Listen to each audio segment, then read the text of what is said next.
YouTubers. I thought I'd make a video while I still had no beard. Let people get a look at what I look like without one. Since it doesn't happen very often, better get your looks now, because it may be a while before I shave it again. So anyway, another comment that I wanted to make before I get into the actual purpose of this video.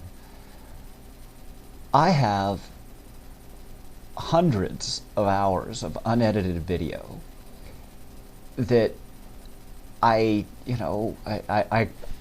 want to say something and I start talking at the camera and I end up with just hours of video, and trying to actually produce a video that comes in under 10 minutes, says what I want to say, and isn't full of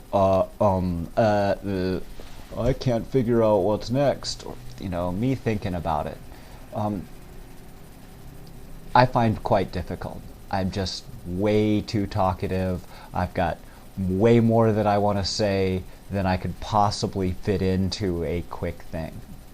So anyway, my lack of videos getting posted lately is more a lack of my ability to cut down what I want to say to something manageable than it is a lack of my ability to come up with things to say. Anyway, today I wanted to address a question that comes up on a very regular basis whenever I'm having discussions with theists. And in general, I'm talking about discussions with the average run-of-the-mill American Christian theist. These are very reasonable people as far as all of that goes. They understand that there is no conclusive evidence for their God. They understand that there are other claims that have similar levels of merit to them from other religions, that there is more or less as much merit to the claim of Islam or Buddhism or Hinduism or even, heck, the ancient Greek stuff. There is every bit as much evidence for these other religions as there is for Christianity. And most of them understand that the main reason why they're Christians is because their parents were Christians. And they really feel attacked and put upon by atheists. They feel that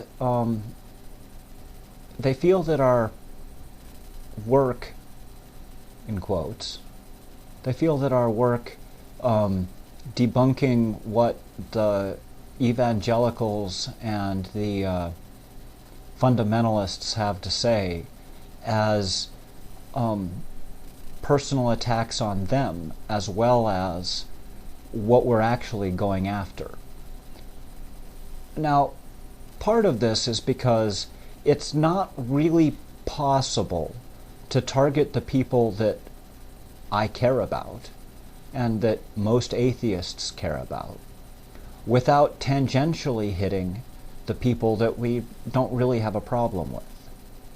So the question becomes, in the mind of these moderate theists, why do we do it? Why are we attacking them? And the answer is actually very simple and pretty much already covered. We don't really have a choice.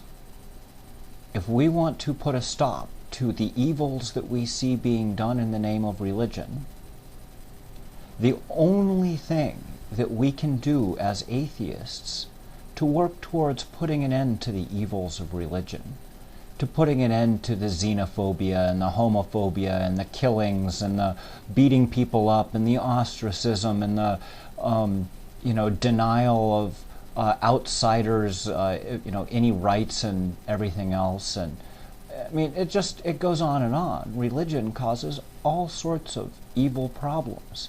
You're either another Christian, in which case you're okay and almost nothing you can do is bad, or you're not a Christian and then, according to the Christians, you're just bad all around and there's nothing worth dealing with. The evil of religion seems just glaringly obvious to us. And we really want to put a stop to the pain and the suffering caused by religion.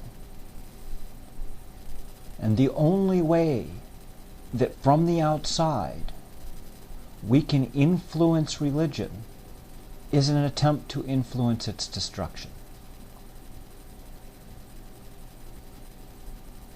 Now, my answer to you moderate theists who don't believe any of the things that we see as a problem in religion, who don't believe that your holy book is some absolutely perfect word of God that is completely infallible,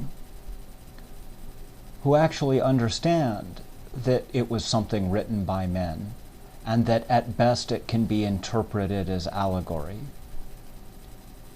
My message to you is that if you want to stop the attacks of atheists on your religion, the best thing that you can do is denounce your fundamentalists.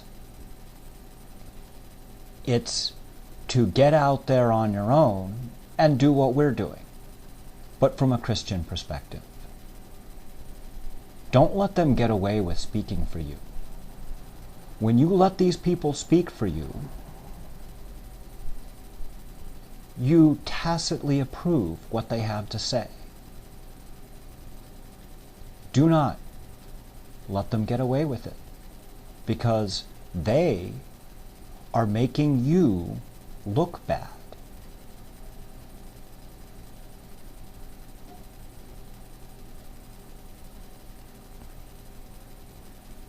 It's that simple. It really is that simple. The best way for you to deal with the atheists' attacks is to attack the fundamentalists yourselves. And I don't mean this in a nasty way. I don't tend to attack Christians in a nasty way. And I don't think you should be denouncing the fundamentalists in a nasty way either. But you do need to get out there and make your voice heard.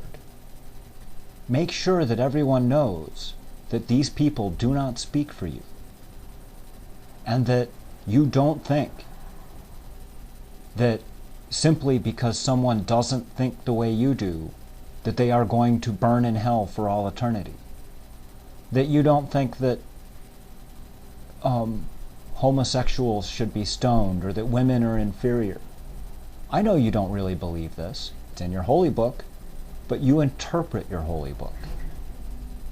You use it as a guide to think about it. I'm okay with that, as long as your holy book is a guide, one that must be thought about and interpreted in light of current morality.